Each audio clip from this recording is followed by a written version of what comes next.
Order! Order! You are an incorrigible delinquent at times. Behave yourself, man!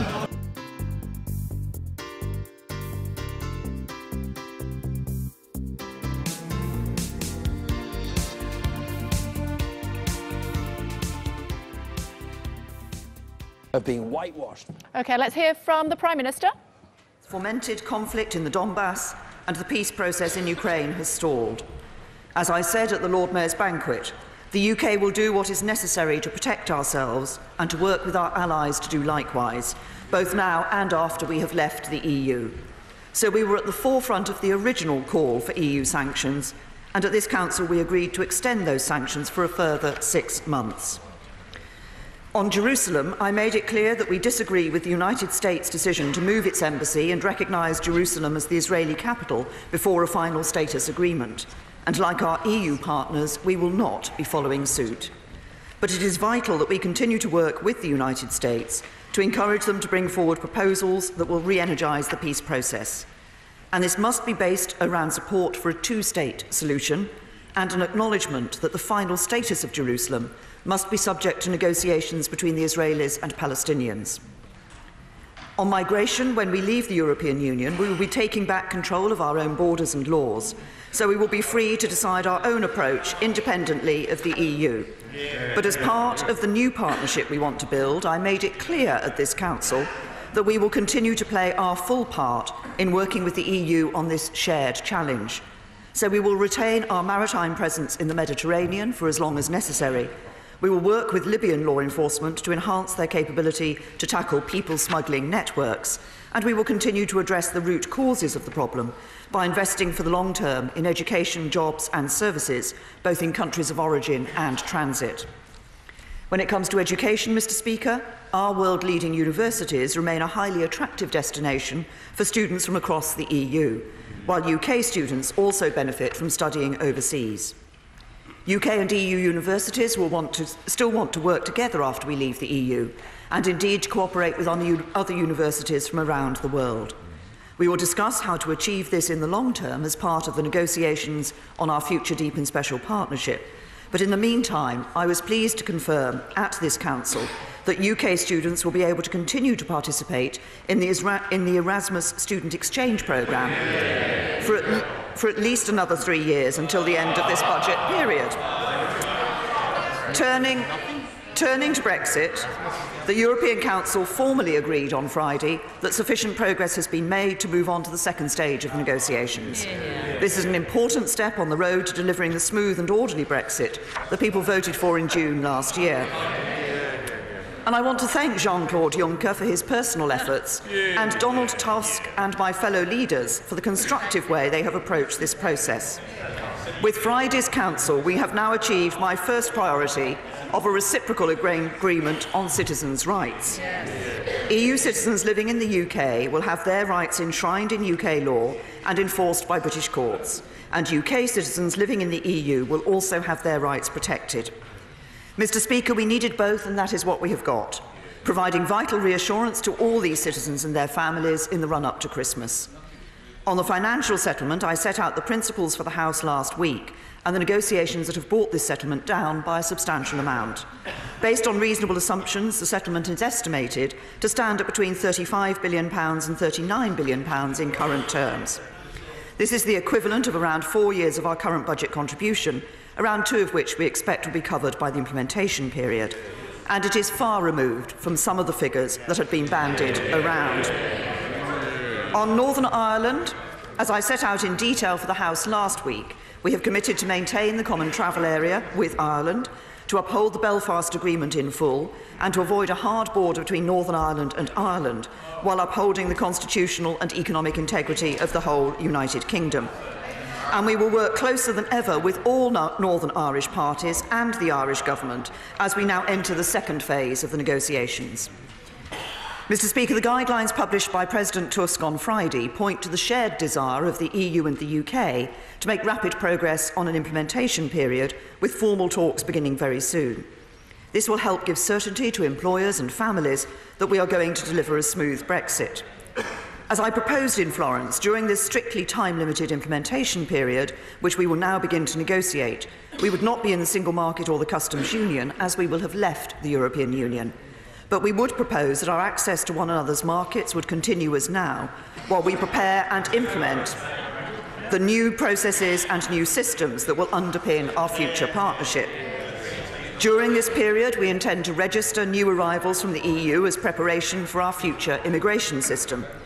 And we will prepare for our future independent trade policy by negotiating and, where possible, signing trade deals with third countries, which could come into force after the conclusion of the implementation period. Finally, the Council also confirmed on Friday that discussions will now begin on trade and the future security partnership.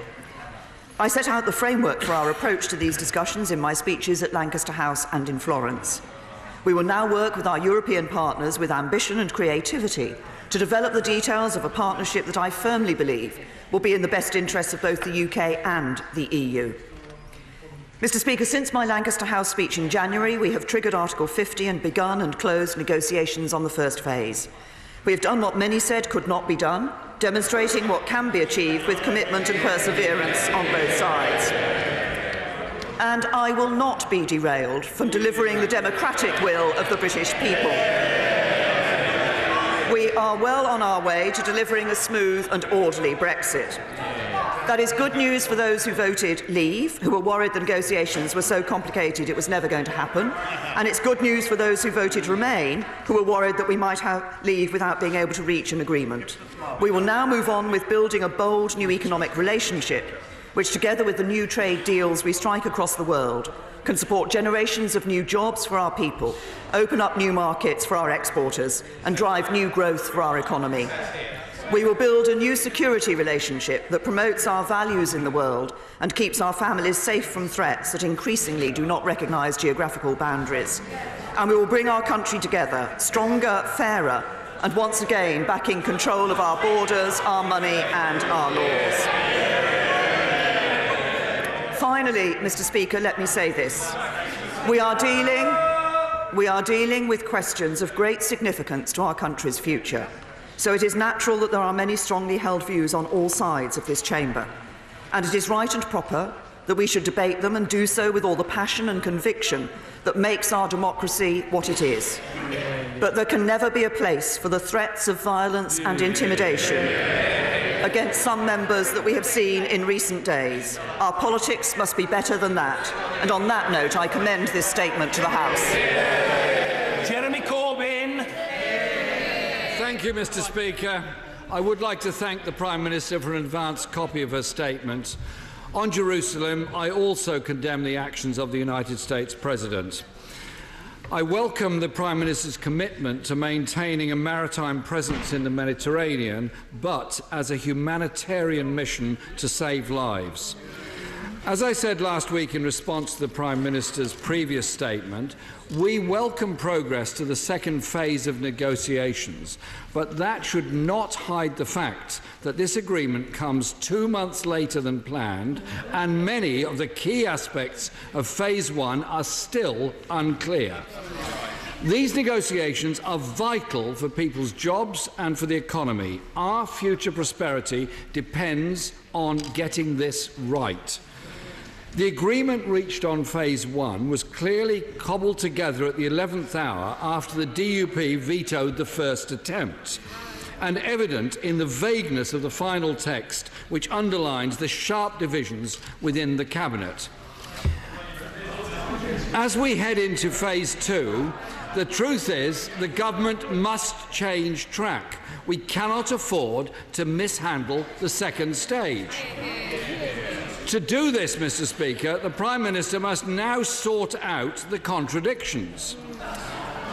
We were told last week that the Prime Minister's humiliating loss on giving Parliament a final say on a Brexit deal made the Prime Minister weak. And the Daily Mail, which previously branded the judiciary as enemies of the people, is now whipping up hatred against backbench rebel MPs. Condemn them. Threats and intimidation have no place in our politics. And the truth And the truth of it is, Mr. Speaker, it's division and infighting in her own cabinet and their reliance on the DUP that makes them weak. So will the Prime Minister welcome Parliament voting to take back control? Mr. Speaker, we've already seen ministers in her cabinet, like the Brexit Secretary and the Secretary of State for the Environment, Food and Rural Affairs, give the impression that the agreement can be changed or ignored, that it effectively doesn't amount to a hill of beans. And it's not very reassuring that this is the end product of 8 months of negotiation. And will she set out which parts of the financial settlement agreed between the UK and the EU will be paid if a final deal between the EU and UK cannot be struck? And given the delays to the Phase 1 deal, can the Prime Minister now see that cementing in statute a time and a date that Britain will leave the European Union could hinder negotiations? Mr. Speaker, I'm glad the Prime Minister now seems determined to follow Labour's calls for a transition period,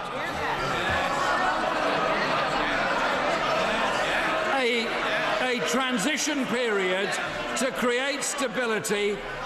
Mr. Speaker, in case they don't want to hear it, I'll repeat the sentence. I'm glad the Prime Minister now seems determined to follow Labour's call for a transition period to create stability as we leave the European Union. It is necessary that we remain in the single market and customs union for a limited period, allowing a smooth transition for British business. However, there was more government confusion on this over the weekend. So will the Prime Minister clarify whether we remain subject to the rules of the single market and the customs union during this transition period? Does she envisage that the UK will also remain as members of the Common Agricultural Policy and Common Fisheries Policy? And can the Prime Minister clarify whether it will be possible under the Phase 1 agreement to sign trade deals during the transition period?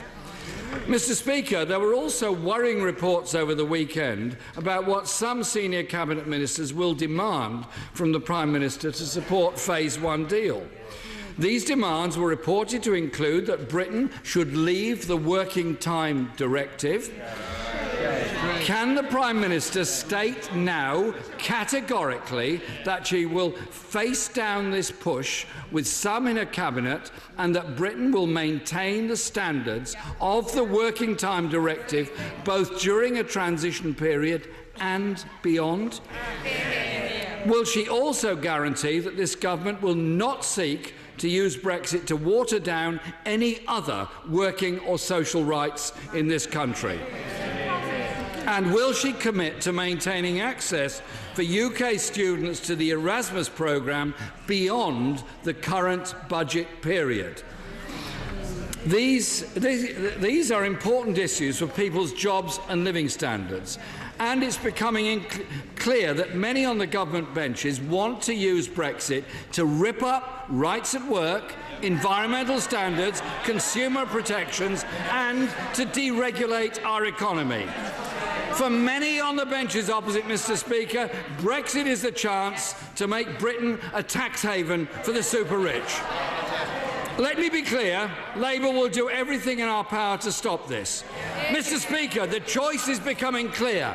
A Tory government that will use Brexit to protect the very richest, slash corporation tax and the regulations that protect working people, or a Labour vision that would protect jobs, the economy and investment by building a relationship with our closest trade partners, not starting a race to the bottom in which people's jobs and living standards will suffer. Thank you, Mr. Speaker. Firstly, may I welcome the fact that the Leader of the Opposition has said that threats of intimidation should not form part of our political life. I agree with him, but it will come as a bit rich to those of my colleagues who were candidates in the general election and who suffered from the Labour Party.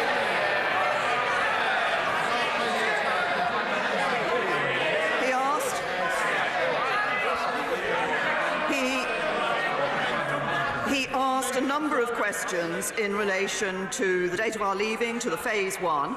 He said that the Phase 1 agreement was vague. Actually, this is the result of significant work over a number of months, and if he looks very carefully, this is detailed in relation to citizens' rights and gives reassurance to EU citizens here in the UK and UK citizens living in the EU 27 that they can carry on living their lives as they have done and that their life choices will be respected. He claimed that the transition period, the implementation period, was somehow a Labour idea. I have to say to him that he should look at the Lancaster House speech when I was very clear about the need to have a smooth departure from the European Union. The financial settlement that we agreed in Phase 1 is in the context of agreeing the final deal and the final agreement. He has talked about dates of us leaving. I note, in fact, he said we should have triggered Article 50 the day after the referendum. That would have meant that there would be no time to prepare our negotiating position, and we'd be leaving the EU in 6 months without having done the proper work to make sure it was that smooth and orderly progression, and that we did not disrupt our economy in the ways that he has talked about. He asked me about whether trade deals could be signed. I referred to that in my statement. He asked about the transition period. He asked about the common fisheries policy and the common agricultural policy. We will be leaving the European Union on the 29th of March 2019. We will therefore be leaving the common fisheries policy and the common agricultural policy at that date. The relationship that we have on both those issues, continuing through the implementation period with the European Union, will be part of the negotiation of that period, which will now start. That work will now start very soon. And then, of course, he asked about workers' rights. Again, I set out in my Lancaster House speech, and have confirmed it on a number of occasions since, that this government will not only maintain but also enhance workers' rights. And if he's so worried about workers' rights, why did the Labour Party vote against the very bill that brings workers' rights from the EU into UK law? Mr. Ian Duncan Smith. Mr. Speaker, can I agree with my right honourable friend that attacks on MPs' family members, particularly in vulnerable conditions, should be absolutely outlawed from the very, very beginning. Can I also ask my right honourable friend if she has read Monsieur Barnier's statement recently, in the last couple of days, in which he sets out the position of where the EU is in the run to the next two phases of discussion. Could she confirm that the government has neither discussed this nor agreed it, and therefore it is not government policy? Hear, hear. I thank my right honourable friend. No, I had noticed the comments that Michel Barnier has made in relation particularly to the negotiations on trade deal. That is not, this is a matter that we will start the negotiations on that as a result of the decision taken last Friday by the European Union Council. I can tell my right honourable friend that today one of the senior members of the negotiating team has made very clear that the United Kingdom can indeed have its own, if you like, bespoke agreement in terms of trade relationship with the European Union for the future. Indeed, that was a point that was made by the Prime Minister of Italy, Paolo Gentiloni, in an article he wrote in the FT last week.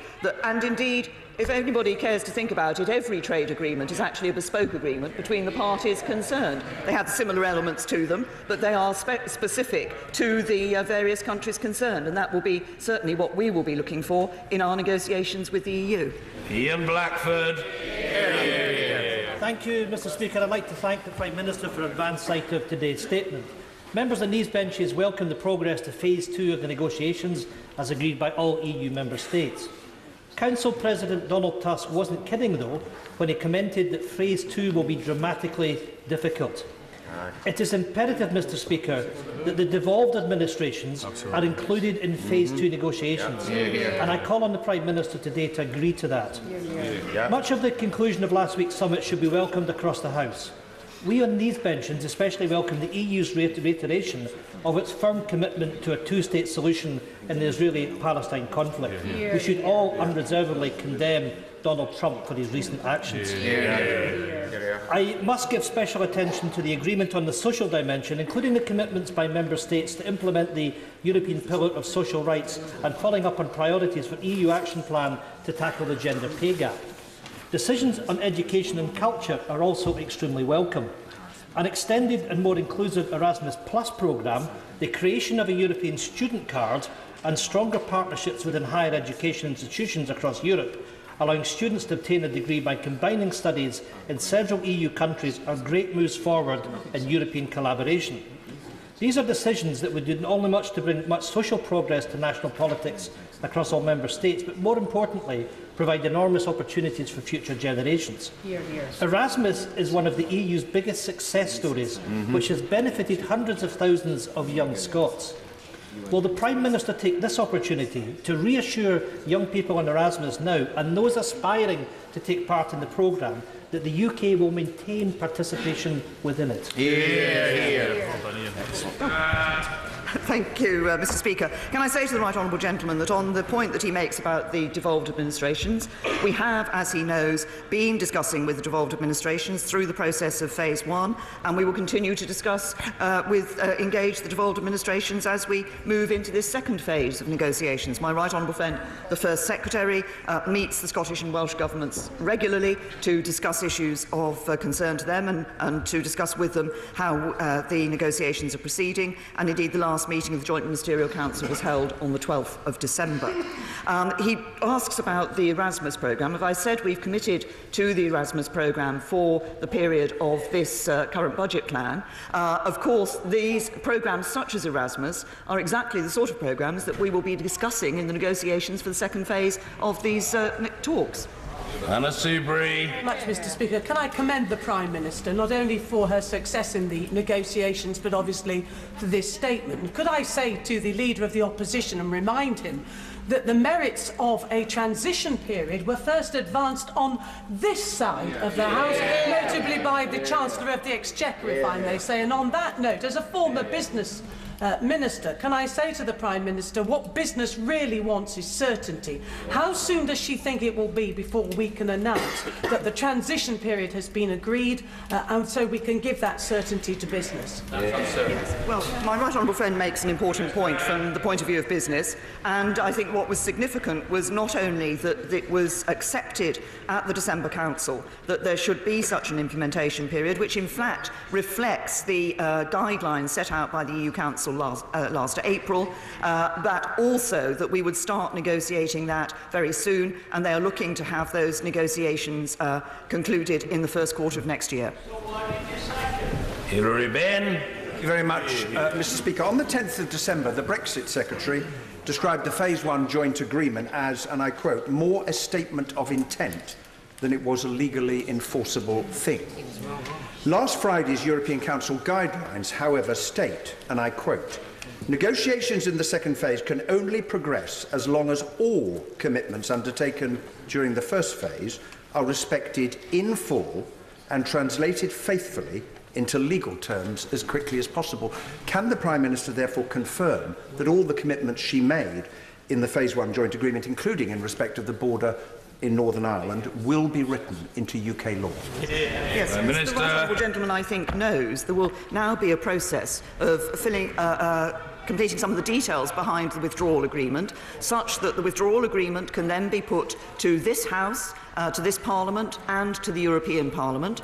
We have been clear, we've always been clear that that will be a meaningful vote for this House, and subsequently, as we have stated to this House, we will have the EU Withdrawal Agreement and Implementation Bill, which will put the various provisions of the withdrawal agreement legally into UK law, and that of course was a key element in relation to citizens' rights in the negotiations of Phase 1.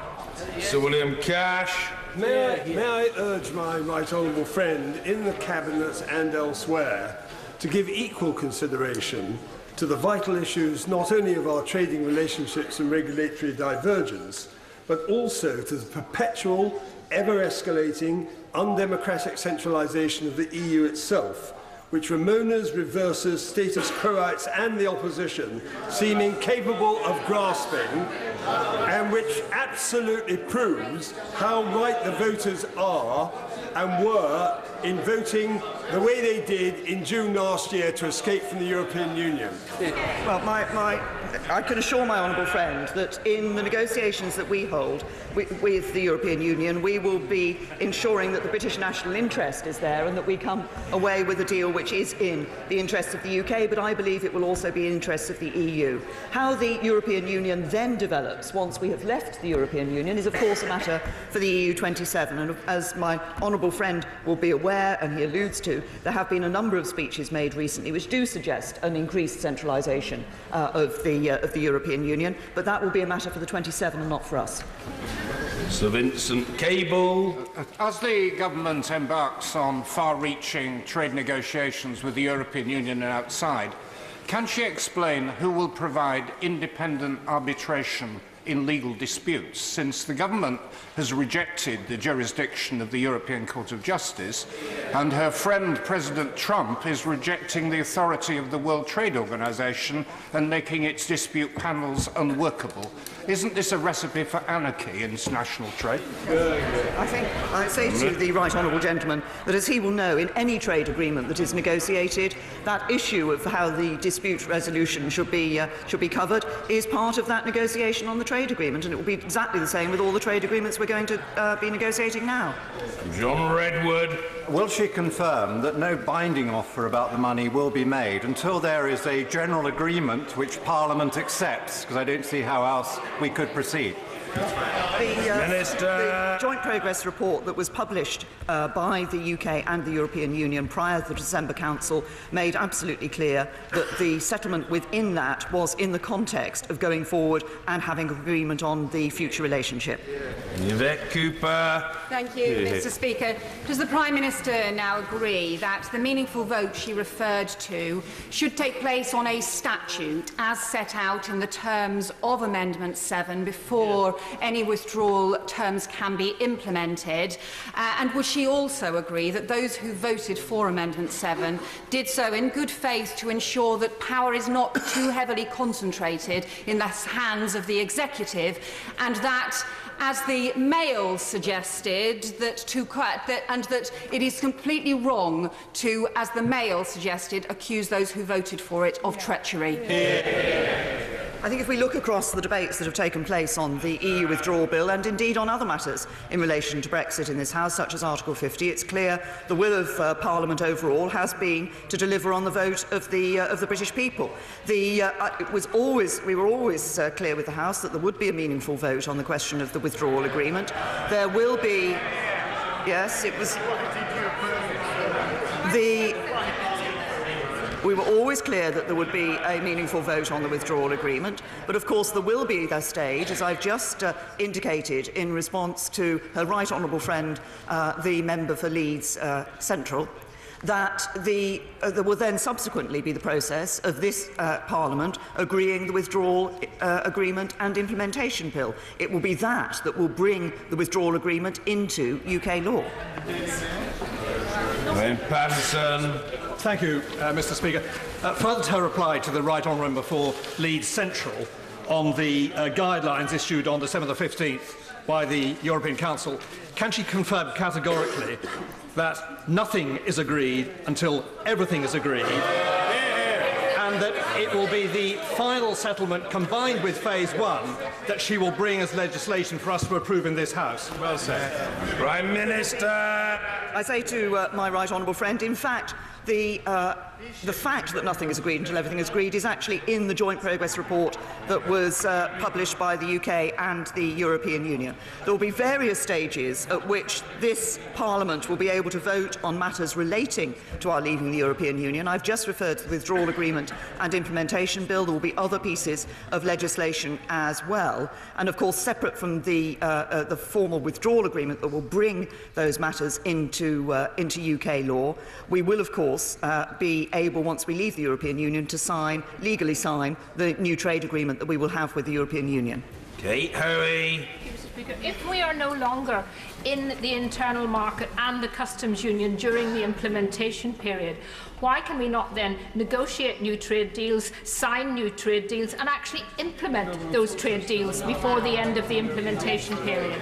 The purpose of the implementation period is to ensure that business and individuals don't have to make two sets of changes because of a new relationship that is brought into place because of the partnership we'll have in the future with the European Union. That is why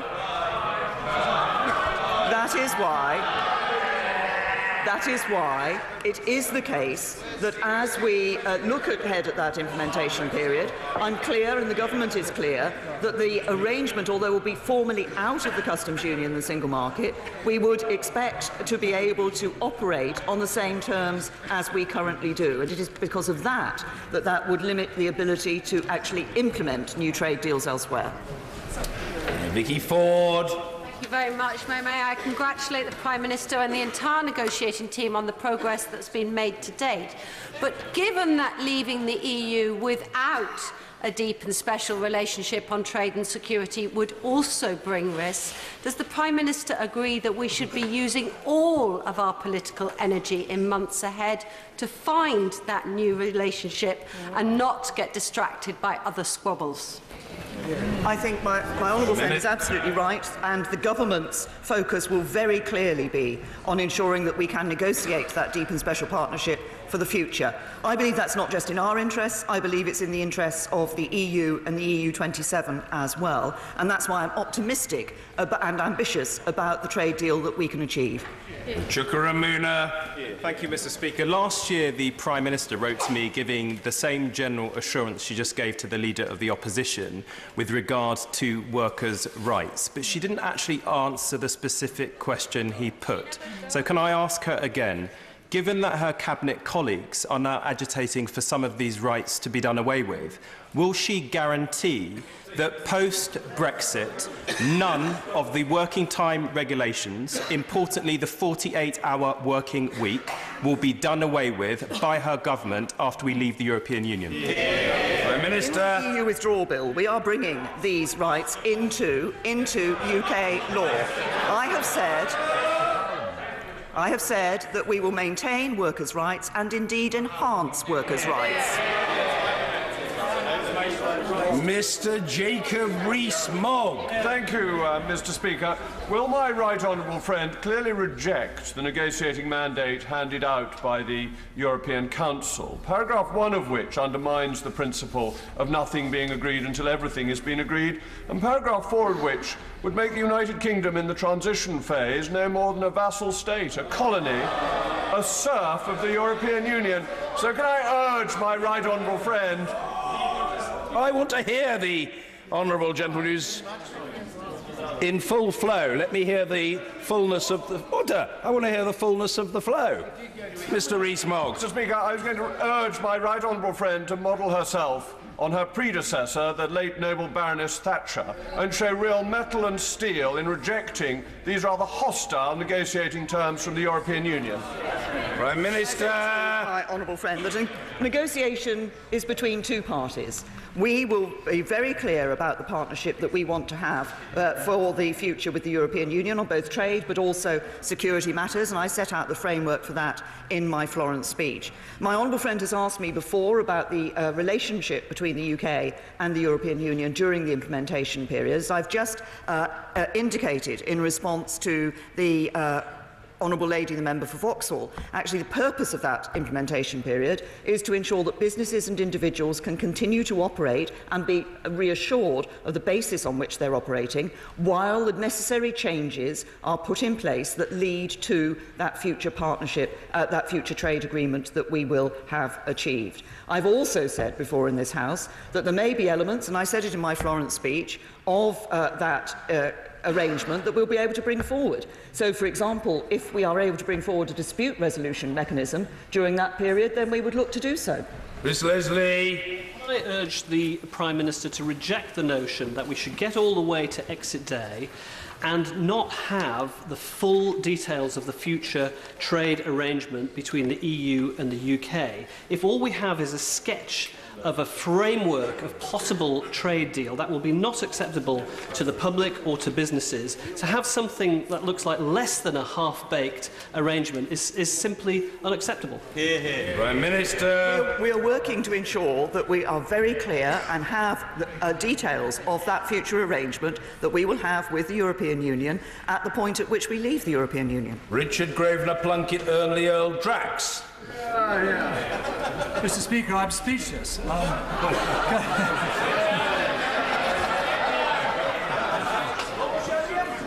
Can my honourable friend just confirm to me and the country that in March 19, when we leave the EU, yes, the implementation period, and understand the reason why, but we have left the EU in its entirety? Prime Minister. We will have left the European Union. We will have a period of time, the implementation period, when I would expect us to be able to continue to trade with the European Union on the same basis as now, in order to ensure that business and individuals have the reassurance of knowing where they stand and knowing how they operate, while the very practical, and this is a practical issue, the practical changes that will need to be made as we move to our future relationships, such as beginning to put our new immigration rules into place, are put into place. But we will be leaving the EU on the 29th of March 2019. Mr. Nigel Dodds. Mr. Speaker, the Prime Minister will have heard some confusing and conflicting statements from opposition members about the need for a second referendum and their desire to have one. Some say one thing, others say another thing. Would the Prime Minister agree that a second referendum is the surest way of making the European Commission and the European Union make the hardest and most difficult deal possible for the United Kingdom? What people want is to get on, deliver the first referendum. Yes, I understand. In the space of one day over the weekend, the Shadow Home Secretary rejected a second referendum, and the Deputy Leader of the Labour Party said it was still on the table. But my right honourable friend is absolutely right in relation to this particular issue. The best way to get the worst deal would be to suggest that we were going down the route of a second referendum, but it's more than that. I think it would actually be betraying the British people. This Parliament gave them the vote, and it is up to us to deliver on the result of that. Mr. Peter Bone. Thank you very much, Mr. Speaker. Would the Prime Minister give the British people a huge Christmas present by stating that on the 29th of March 2019 we will leave the European Union, we'll end the free movement of people, will remove the jurisdiction of the European Court, and the £39 billion that we plan to give to the European superstate to squander will be spent instead on the NHS, social care and maybe even cutting taxes? Prime Minister. My honourable friend. We will be leaving the European Union on the 29th of March 2019. We will now be moving quickly to negotiate the details of the relationship during that implementation period, which, as I say, we expect to last up to 2 years, or for around 2 years. But the reason why we have that implementation period and why we would expect to continue to trade and operate with the EU on a similar basis as today is to give business the certainty of knowing the basis they'll be able to operate on, so that they won't have to make 2 sets of changes to their arrangements, for example, in relation to customs and so forth, and that there will only be one point at which they will move to the new partnership. I think that's a practical matter that most people will understand and appreciate. Stephen Doughty. Thank you, Mr. Speaker. The Prime Minister has admitted today that we're looking at a £40 billion bill for Brexit. The Chancellor is already spending billions on contingency preparations. We've got 2 Cabinet Ministers jetting around spending lots of taxpayers' money. Has she seen the analysis today from the Financial Times that shows, rather than getting that £350 million for the NHS that was promised on the Red Bus, there is actually going to be a cost of £350 million per year to the British economy, as economic output is 0.9% down?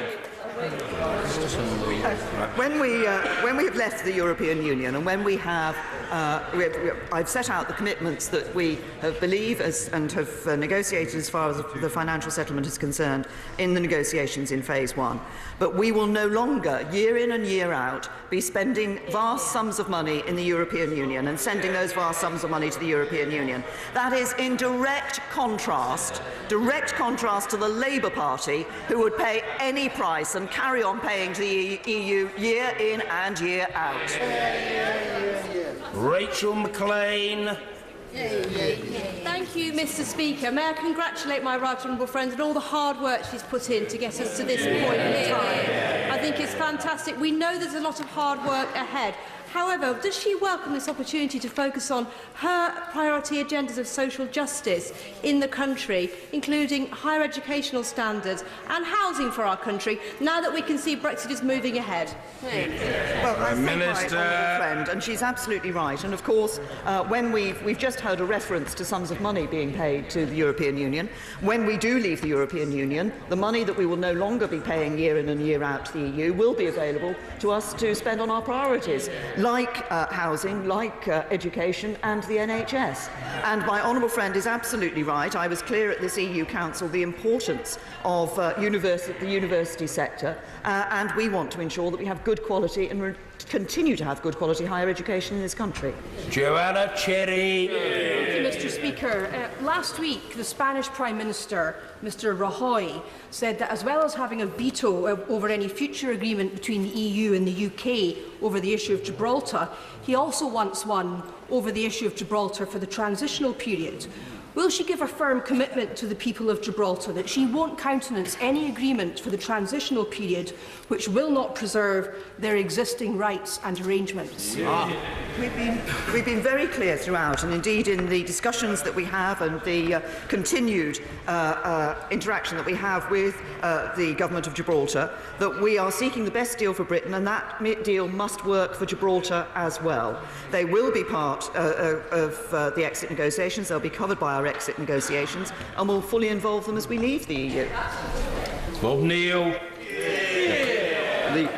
May I congratulate the Prime Minister on the very real success that she achieved in Brussels last week and urge her to stick to the pragmatic approach to these negotiations which brought that success about. Following up on the point just made, as well as committing firmly to Gibraltar being included in these arrangements, will she also undertake that her government will work to strengthen to the maximum extent possible the trading arrangements between Britain and Gibraltar, both in the implementation period and after we have left the EU?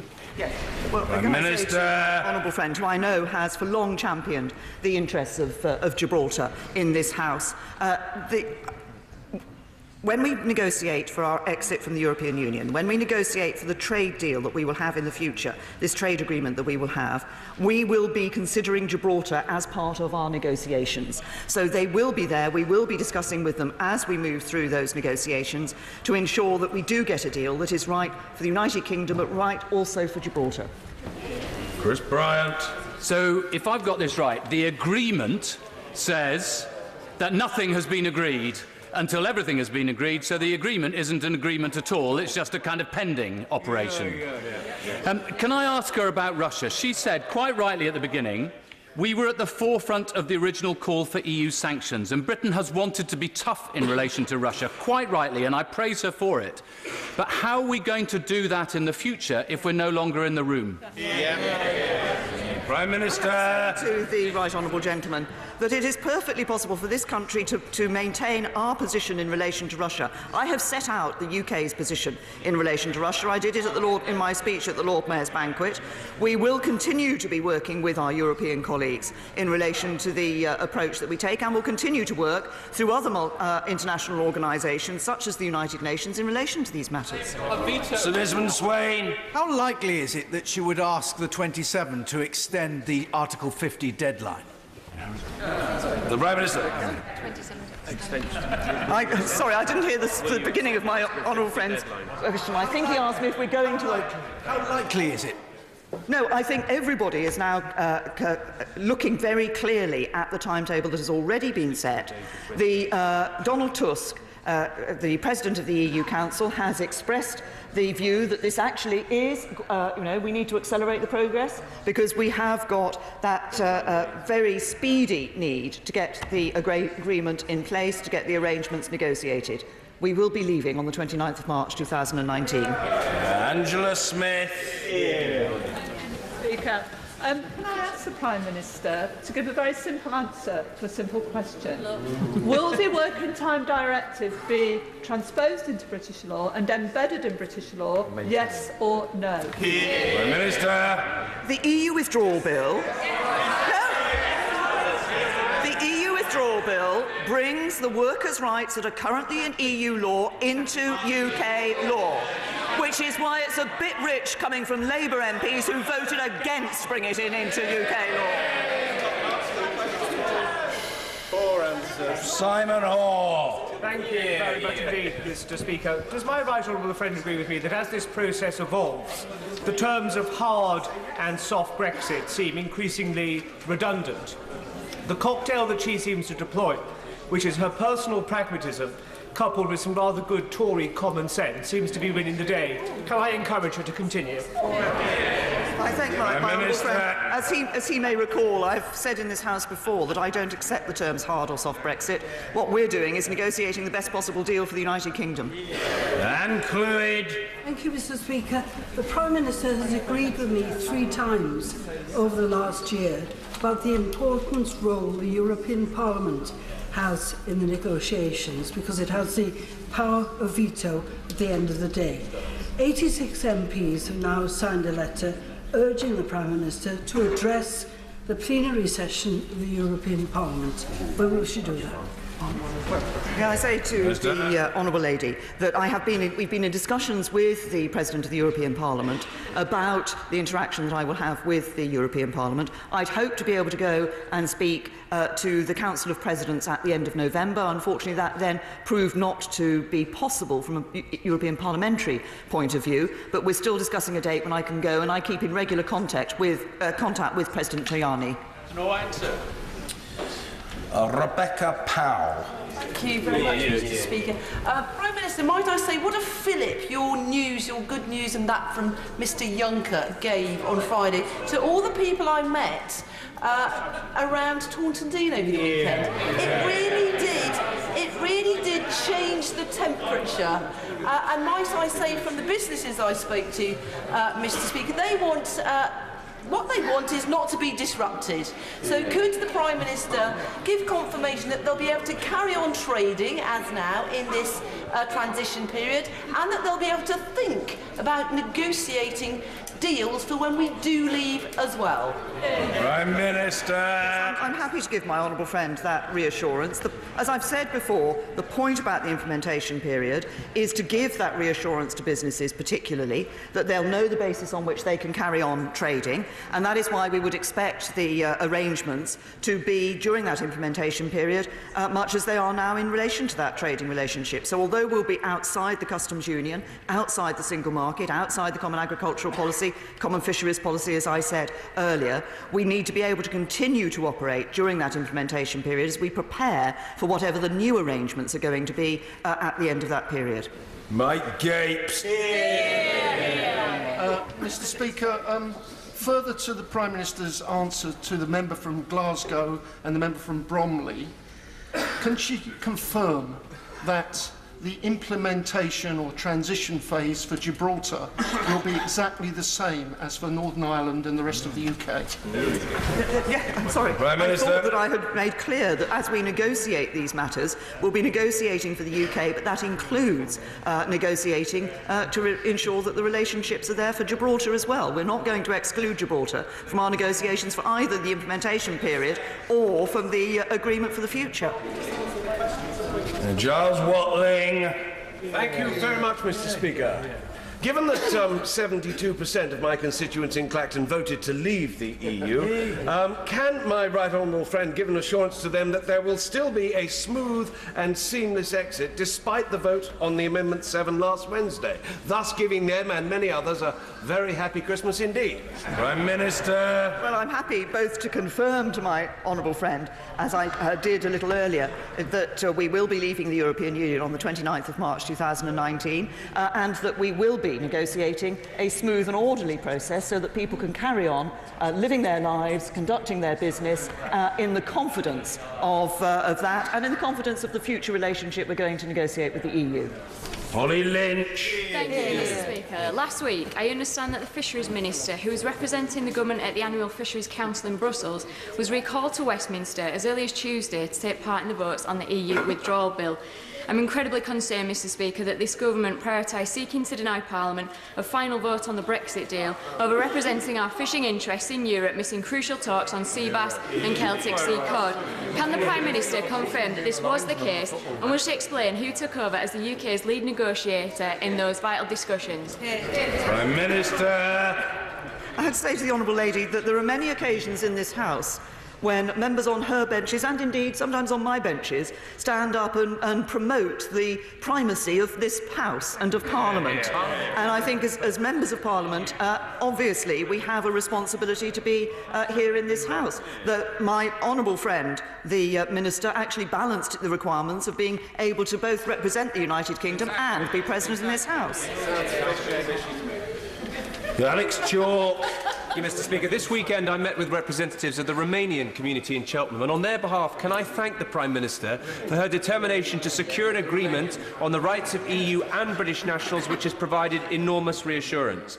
Does she agree with me that this shows, first, what can be done, and second, that whatever deal is struck, our values of respect and tolerance for foreign nationals in our country will endure? Well, I'm very happy to agree, particularly that final point, with my honourable friend. I think what we've seen over the Phase 1 negotiations is, with commitment and perseverance on both sides, we can achieve agreement. This should give reassurance to EU citizens living here and indeed UK citizens in the EU 27. And as we move forward, we will indeed continue to abide by our values, particularly our values of tolerance and respect. Mary Cray. Thank you, Mr. Speaker. Isn't the result of this European Council that there will be no negotiations with the EU until March next year, no deal concluded between March 2019, and the tragedy is that there's no deal that she can get with the EU that will be as good as the one that we have now? I'm afraid the right honourable lady is wrong in her question. In fact, the negotiations are going, the discussions with the European Union will be starting very soon, both on the implementation period and looking ahead to the future partnership. Wendy Morton. Mr. Speaker, I welcome the progress that the Prime Minister has made in moving the negotiations forward, and speaking to my constituents over the weekend, I know they welcome that progress too. When it comes to security, though, can she confirm that we'll continue to work with our allies both to protect ourselves both now and when we leave the EU? To give my honourable friend that reassurance, we envisage negotiating a separate treaty to cover the security arrangements. There are a number of programmes and operations that we are involved in the European Union, which we think it would be beneficial for us to continue to be able to access, precisely to maintain the security of people here, but also in the EU 27 as well. Even Kinnock. Thank you, Mr. Speaker.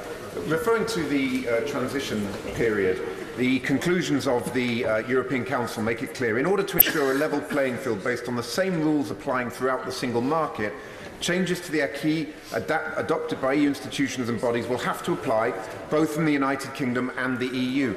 Could the Prime Minister please confirm, therefore, that the jurisdiction of the European Court of Justice will apply in precisely the same way now as it will during the transition period? I've answered a question on this in previous statements that I have made in relation to it. We would expect, yes, that the European Court of Justice jurisdiction would start as very similarly at the beginning of that implementation period. But as I said in response to one of my honourable friends earlier, we are also clear that if it is possible to negotiate, for example, the dispute resolution mechanism at an earlier stage and introduce it at an earlier stage, then we would do precisely that. Geoffrey Clifton-Brown. Speaker, and congratulating my right honourable friend for having got the negotiations so far. would she confirm that two of the announcements she's made today, notably that we will have a humanitarian presence in the Mediterranean and we will continue to provide ODA assistance to Africa, signal this country's intention that we wish to work with our European allies as closely as possible once we've left the EU? Yes. Minister. Honourable friend is absolutely right, and I think that migration area is a very good example of how we will be continuing to work with our friends and allies in the European Union even after we have left. This is an issue which affects us all. It's an issue on which we can get greater impact if we all work together, and we'll continue to do that. Pat McFadden. The dog that hasn't barked so far in these discussions has been the voice of service industries. They dominate our economy, they're 45% of our exports, and we trade in a surplus in them with the rest of the EU. Does the Prime Minister accept that any future agreement that aimed only at tariff-free access for goods would be selling Britain short, and that the benchmark for judging success must be the same market access as we have now for our global, world-leading service industries like education, creative industries, financial services and so on? I've said, the government has said all along that what we're looking for is an agreement that is right for both goods and services, because we recognise the important role that services play in the economy of the United Kingdom, and we will be going in and negotiating for services and for goods. Will Quince. Mr. Speaker, I very much welcome the Prime Minister's statement, in particular her comments on workers' rights and our intention to enhance those post-Brexit. But will the Prime Minister agree with me, despite the bluster from the party opposite, that this government backing the parental bereavement leave bill is that first step in getting not just European-wide workers' rights, but the best workers' rights in the world?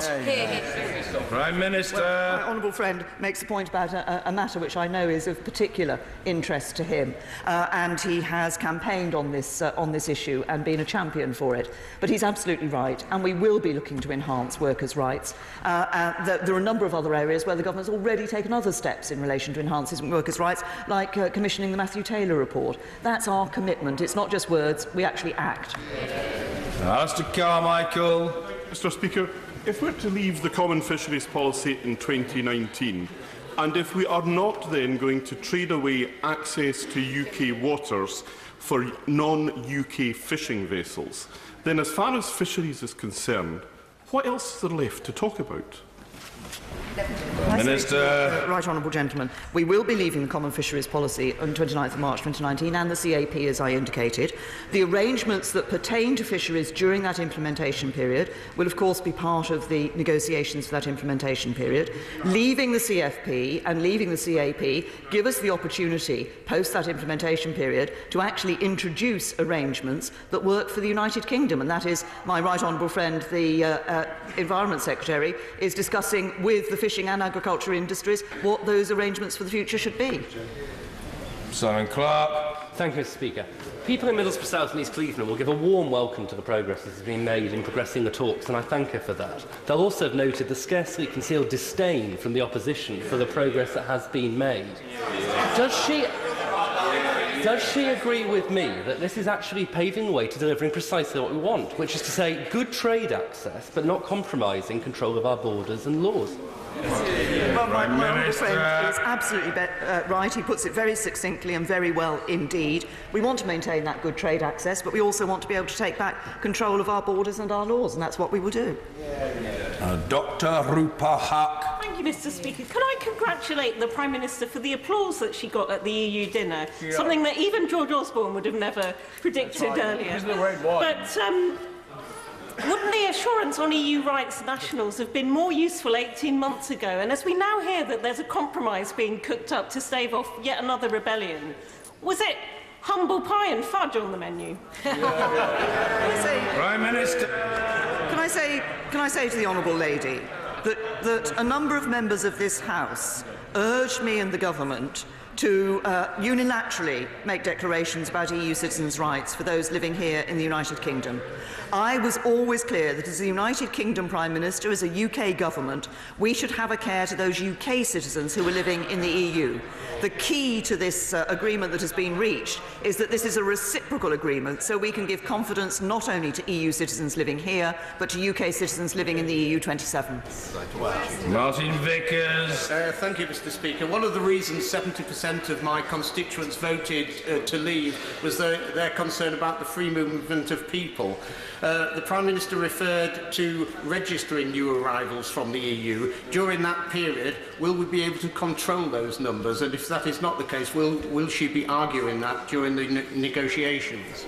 Well, what we will be doing is obviously at the end of that implementation period, we'll have worked up to putting into place fully the new immigration rules that we will have in place. So it will be possible for EU citizens to come to live and work in the UK during that implementation period, but there will be some differences in relation to that, and registration being one of those. So we'll be building blocks being put in place. This is exactly one of the sort of practical measures that I'm thinking about when I say the need for the implementation period is in order to be able to put those practical steps in place that lead up to what our future arrangements and what our future rules will be. Emma Little-Pengelly. The Democratic Unionist Party has long been a strong supporter of the people of Gibraltar. Can the Prime Minister give a strong and clear commitment today that the people of Gibraltar will not be excluded from any transitional arrangements that may be agreed between the United Kingdom and the European Union? Sorry, I will say this again, that we will be ensuring that decisions that we take at the various stages of these negotiations are decisions that cover Gibraltar as well as the United Kingdom. Do the reciprocal rights for UK citizens in the EU extend simply to the country in which they reside or across the whole of the EU 27? Minister. The question of onward movement is one that will be looked at further in the second stage of the talks. As EU citizens here, this is reciprocal in terms of EU citizens' rights here in the UK and the UK citizens' rights in the country in which they live in the European Union. But there are further elements of that we will be discussing in the later stages. We're streeting. Thank you, Mr. Speaker. One of the most frequent criticisms of this place is that politicians are unable to give straight answers to straight questions. So can I give the Prime Minister another opportunity to answer the questions from Streatham and Penistone and Stocksbridge? Can she guarantee that after we leave the European Union there will be no attempt to water down the 48-hour limit on the working week provided for by the Working Time Directive? Very simple yes or no question. I have said on a number of occasions in this afternoon that we will be bringing those rights that are in workers' rights that are in European Union law, we will be bringing those into UK law, so those rights will continue to exist. The party in this House that has voted against bringing those rights into UK law is the Labour Party. James Morris. Mr. Speaker, can I commend the Prime Minister for her statement? As you'll be aware, the West Midlands economy has been an export powerhouse for the UK. And so as she moves towards vital trade talks in relation to us leaving the European Union, would she agree with me that it's important that West Midlands business and West Midlands regional government is engaged very much in those discussions so that the West Midlands can maximise the benefit of Brexit?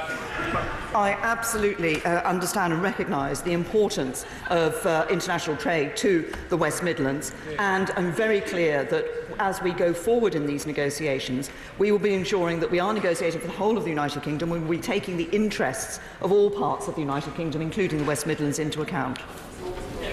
Rachel Maskell. Thank you, Mr. Speaker. For absolute clarity, will there be no watering down of the working time regulations and the ECJ judgments which relate to those regulations? Prime Minister. These rights are enshrined in EU law at the moment. They will be brought forward into UK law in the EU withdrawal bill, which we are putting through in this House at the moment. This government is committed to workers' rights and is committed to enhancing workers' rights. That's why I commissioned Matthew Taylor's report. to answer. Jeremy Lefroy. Thank you, Mr. Speaker. Can I congratulate the Prime Minister on the progress made, and can I ask her, following the question from the Right Honourable Member for Wolverhampton, to state again that a best possible deal will include both trade in goods, in which we have a large deficit, and in services, which are vital to our economy, in which we have a surplus. Yes, no, I'm happy to reiterate that confirmation to my honourable friend. In fact, what we'll be looking for in a future partnership is obviously a trade arrangement and a security arrangement. But in the trade arrangement, what we will be talking about is both goods and services. We recognise the importance of services to the UK economy. The Sheriff. Thank you, Mr. Speaker. In her statement just now, the Prime Minister pointedly referred to the abuse that her election candidates received. Unless she and everybody else in this House, including the Daily Mail, accept that abuse comes from all sides, from all political parties, we will not make any progress. And if she so wishes, I can accommodate her this week and show her the litany of abuse I've received in the election and since. So please, will she accept that unless we accept it comes from all areas, we will not move forward? Prime Minister. What I said in the statement was there can never be a place for the threats of violence and intimidation against some members that we have seen in recent days. Our politics must be better than that, and I stand by that. It is something all political parties in this House must be aware of, the need to ensure that our politics is conducted in the right way, and there is no place for threats of intimidation. Kelly Tolhurst. Mr. Speaker, I would like to congratulate the Prime Minister on the way she has worked with the EU over the last few weeks and how she has moved things on to the next stage. Does the Prime Minister agree that during any implementation period it is important and it is right that we now do indeed negotiate trade with other parts of the world to make the most of these new opportunities to benefit British business now, our economy and, most importantly, the British people? Prime Minister. My friend is absolutely right. And of course the work on negotiating on those trade deals, on looking to see what is possible, has already started with the Department of International Trade and my right honourable friend Secretary of State and the ministers there in that department. And indeed, only earlier last week I was discussing with the President of Mexico their desire. They were one of the first countries to say they wanted to have a trade deal negotiated with us. The point of the trade deals is exactly as my honourable friend says. It's about bringing jobs, bringing prosperity and improving people's lives. Ronnie Campbell. Is the Prime Minister sure and confident that the EU negotiators won't put more obstacles in our way on the second agreement? Because, quite honestly, I wouldn't trust them as far as I can throw them. Prime Minister. I say to the honourable gentleman that we have. I'm very clear about what we want to achieve in our negotiations, and we will be ensuring and working with our European friends and allies to ensure that the result of that negotiation is indeed a good deal for the United Kingdom. But I think they will, because I think a good deal for the UK is a good deal for the EU as well. Paul Masterton. Mr. Speaker, would my right honourable friend agree with me that her Phase 1 deal was a victory for pragmatism over purist ideology? Yeah. And will she commit her government to continuing in the same vein throughout these negotiations, putting jobs and economic prosperity at the heart of Brexit Britain? Yes. I'm very happy to give the commitment. I think what is important as we go through these negotiations is we are very clear about what is in the British national interest, but we are willing to be very pragmatic and practical about that, because we want to ensure, and I believe that we will not only get a good deal with the European Union, but I believe we have an ambitious and bright future for this country outside the European Union. Thomas Simmons. Thank you, Mr. Speaker. On workers' rights, in her Lancaster House speech, the Prime Minister promised that she would ensure, and I quote, that the voices of workers are heard by the boards of publicly listed companies for the first time. Why in the past year hasn't she introduced the changes to company law that would make that happen? Prime Minister. As the honourable gentleman would know, the Business Department has indeed published proposals to do exactly that.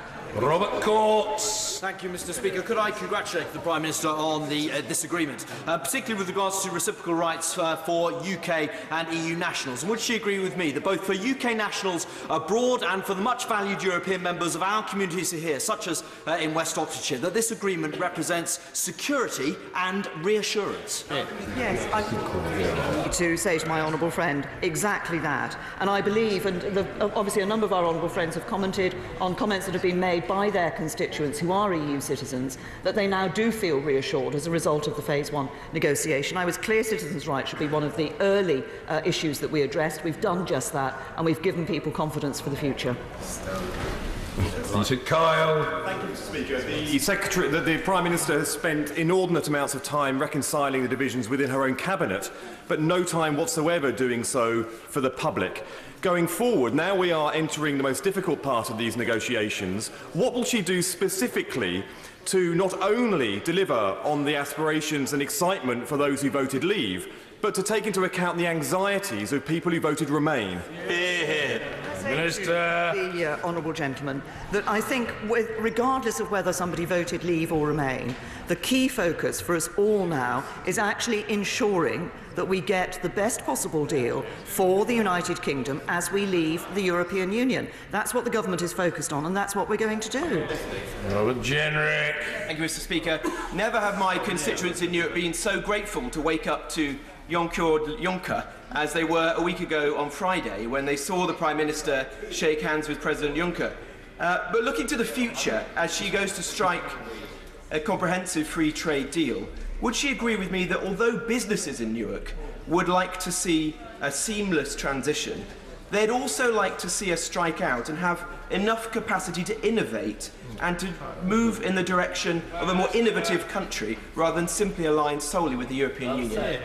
Well, I have to say to my honourable friend, I think that there are many areas where the United Kingdom is already showing our ability to innovate, and we have great world-leading businesses at the cutting edge of technology, for example, in the automotive industry and in other areas. But of course, once we leave the European Union, I want to encourage that innovation. I want to encourage that creativity, because I want to ensure that we do see that brighter future for this country, and it's exactly that sort of innovation and creativity that can help to encourage that. Jonathan Edwards. Mr. Speaker, it's nearly a year since the Lancaster House speech, yet the British government hasn't published the detail of its preferred trade framework to replace membership of the single market and the customs union. Why has it taken her so long to summon the Brexit War Cabinet to start on this work? And is it not the case that her government and party are split about what happens after transition? Minister. There have been various stages to this negotiation. I set out the framework for that future trade relationship in the Florence speech that I gave in September, and we will of course now be negotiating the further details of that. Kevin Foster. Thank you, Mr. Speaker. I welcome the Prime Minister's statement, and in particular the progress that's been made in the negotiations. I was particularly pleased to hear reference to Russia and the fact that we are looking to continue our cooperation. At the European Council, did she reassure our European partners that we maintain our absolute commitment to the defence of Europe based on the bedrock of the North Atlantic Treaty? Yes. Minister. Yes, I absolutely can give that reassurance to my honourable friend. We are unconditionally committed to maintaining Europe's defence. We will continue to play a key role in Europe's defence, obviously crucially through NATO, but also we want to continue to work with our European friends and allies. Mr. Barry Sherman. Mr. Speaker, the Prime Minister has been working away, toiling away in Brussels, trying to get onto the second stage. But when she comes back, she must have seen the Sunday papers, and all my constituents have read, where her senior colleagues, including the Foreign Secretary, say she is leading us into a vassal state. Yeah. Will she give us a crystal clear answer for my constituents and people up and down the country? Is she leading us into a vassal state, a subservient role in Europe? If that's not the case, will she sack her Foreign Secretary? Do the latter. No and no.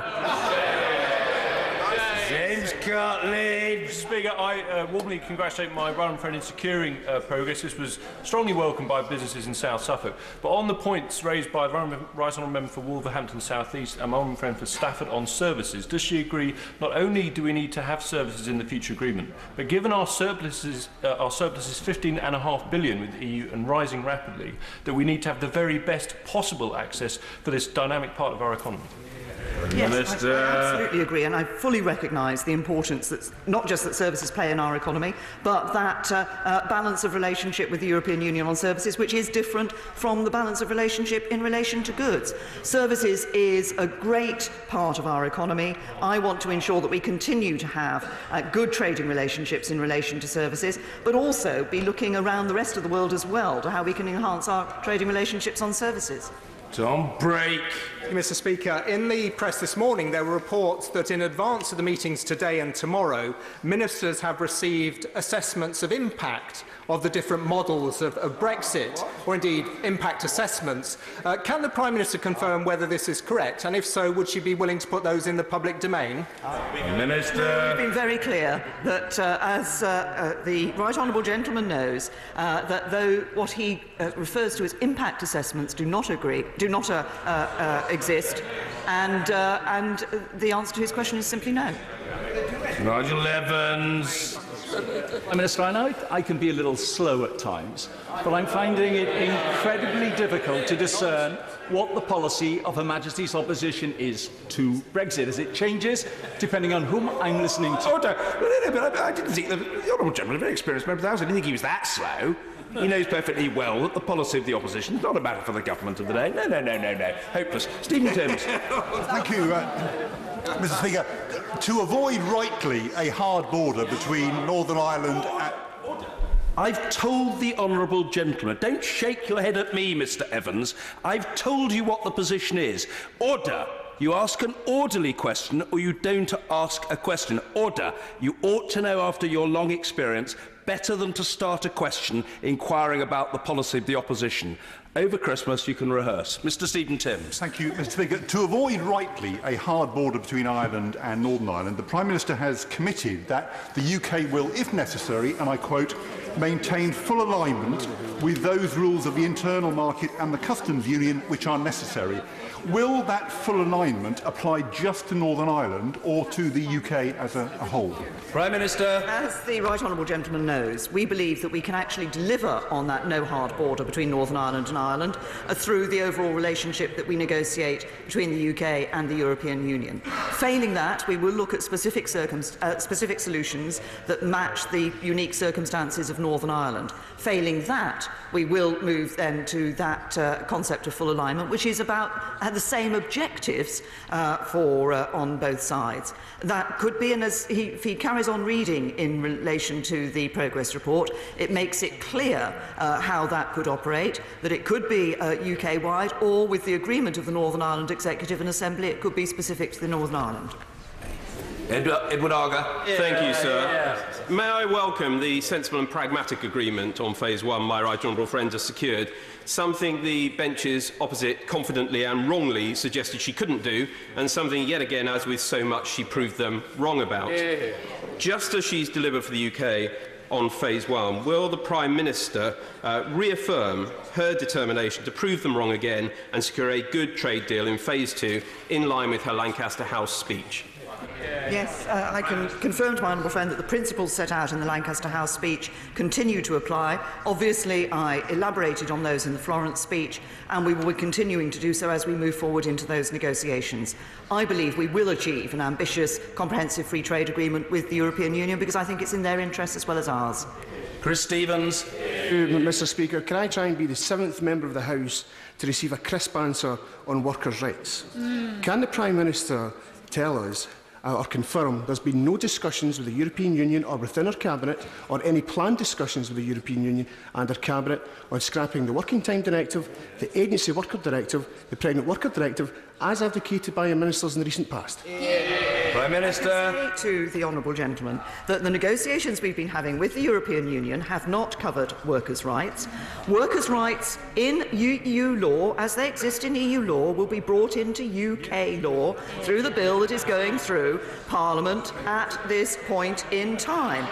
We already have a situation in the United Kingdom where actually we have, in some areas, better rights for workers than exist in the European Union, and we will continue to enhance those rights. Matt Warman. Speaker, for the Prime Minister's negotiations to be meaningful, they of course have to consider the possibility of a no-deal scenario. But does she agree with me that the pragmatism shown by both sides last week demonstrates that this is now a considerably less likely outcome? Yes. Well, as the honourable friend is right, we have to prepare for all contingencies and continue to include within that the possibility of no deal. But I think what has been shown by the Phase 1 negotiations is with perseverance, with commitment on both sides, we can reach agreement. Ruth Cadbury. Thank you, Mr. Speaker. Polls are showing that the majority of UK citizens would prefer us to remain in the EU now, because they're realising what many of us knew for a long time, is that leaving the EU means greater cost to the economy and to UK taxpayers than staying, and that we will no longer have a voice at the table in Europe. So will the Prime Minister start leading the country, or will she continue to be led by the hard Brexiteers in her own party? Prime Minister. The Honourable Lady seems to have forgotten one thing. This Parliament voted overwhelmingly for a vote to take place in a referendum on our membership of the European Union. That vote took place, and the majority, it was a close vote, but the majority voted to leave the European Union. I think, and I have always felt this in other circumstances, in other countries in the EU, where they held a referendum on new treaties, where they came out against them, and basically the EU told them to go back and think again. That's not the right way. If the British people have voted to leave, we should leave. Well, Huddleston. Mr. Speaker, I congratulate the Prime Minister on the practical and sensible approach she's adopted towards Brexit negotiations, as opposed to the flip-flopping contradictions and wholly unrealistic expectations we've heard from the parties opposite. Does the Prime Minister agree that if a party wishes to position themselves as the party of Remain, they ought to just be honest and come out and say so? Can I say to my honourable friend, I absolutely agree with this. And I think what we've seen over the just over this weekend in the flip-flopping from the Labour Party shows they can't make up their minds about what their view on Brexit is in the future. And that's all the more reason why it's a good job we're in government and not them. And ingenuity and good order are not incompatible, as the honourable gentleman, at least, has just been able to demonstrate. Vera Hobhouse. Mr. Speaker, can she give an example of an EU border with a country outside the customs union, where there's no hard border and no border checks?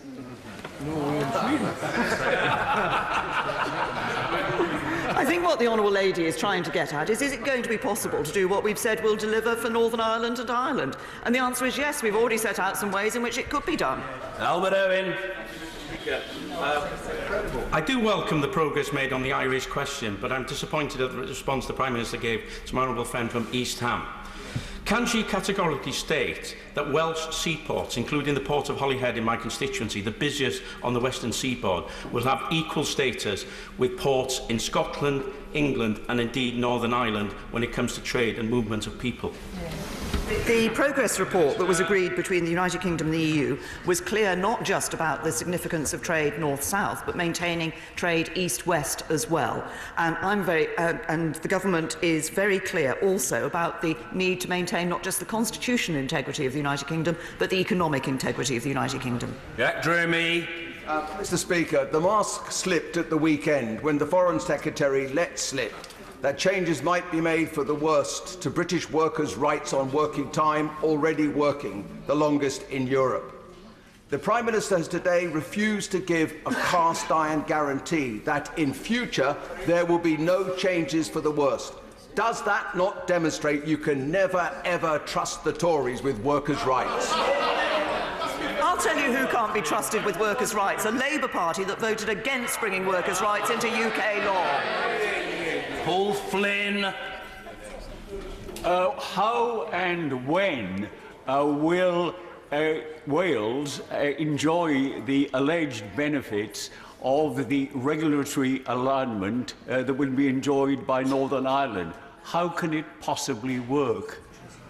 As I indicated in response to a previous question, the reference that is made to full alignment in the progress report is not the first choice, is not the first option for dealing with the issue of ensuring there's no hard border between Northern Ireland and Ireland. We believe that we can achieve that through our overall relationship between the United Kingdom and the European Union, and that's what we'll be working for. Alan Brown. Speaker, in a statement, the Prime Minister says that universities remain a highly attractive destination for students from across the EU. The blunt reality is the number of applicants from EU students has went down. Exactly. She also says, in terms of EU citizens' rights, providing vital reassurance to all these citizens and families in the run-up to Christmas. Just last week, the DEFRA committee heard from a seafood supplier who confirmed his employees, at this moment in time, do not feel any reassurance. So, to allow Scotland to take control of this situation, does she agree with the previous comments from the Secretary of State for Environment, Food and Rural Affairs, who said that post-Brexit Scotland should have control of its own immigration policy?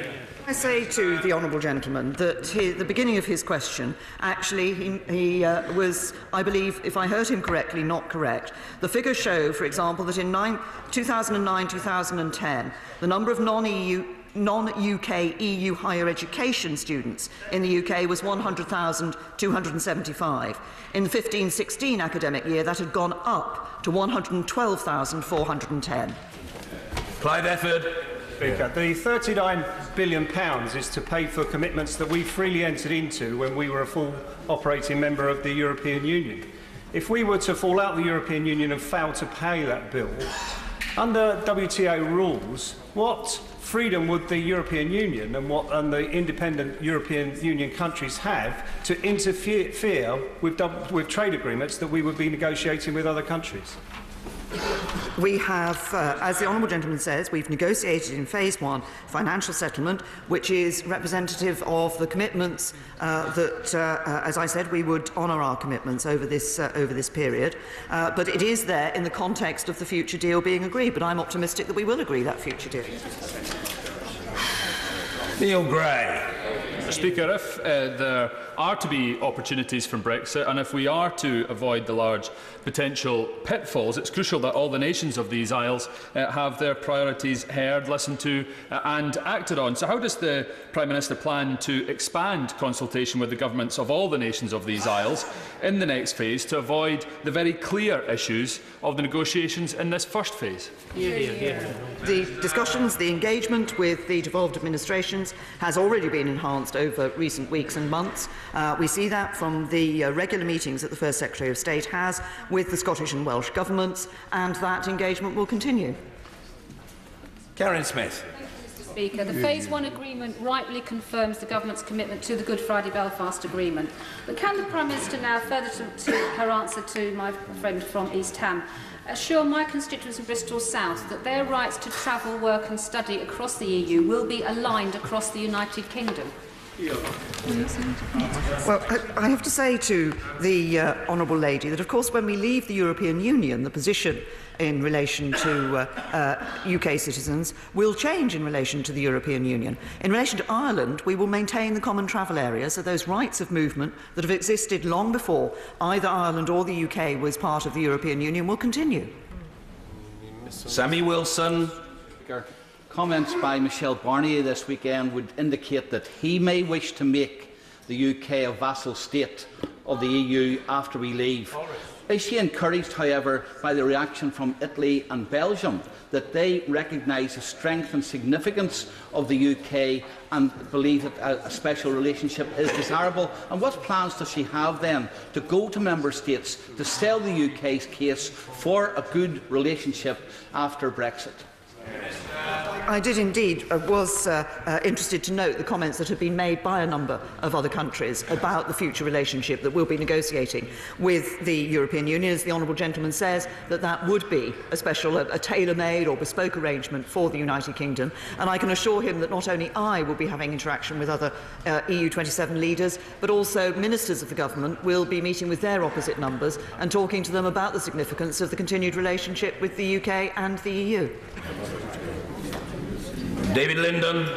Mr. Speaker, we do know that Brexit is going to be an unmitigated disaster for young people across these islands. Yes. However, with specific reference to the Erasmus project that is in the statement, can I ask the Prime Minister, if you're a first-year student at Loch End High School in Easterhouse, by the time you get to university, will you still be able to enjoy Erasmus? I said in my statement that for the remaining 3 years of this budget plan, we will indeed be maintaining that access to the Erasmus programme. For the future, that will of course be one of the programmes that will be part of the negotiations that we have for the future relationship. Alex Cunningham.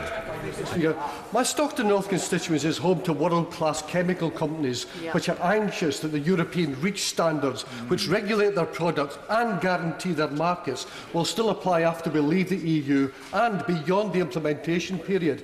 As trade talks start, can the Prime Minister do something to assure them that will be the case?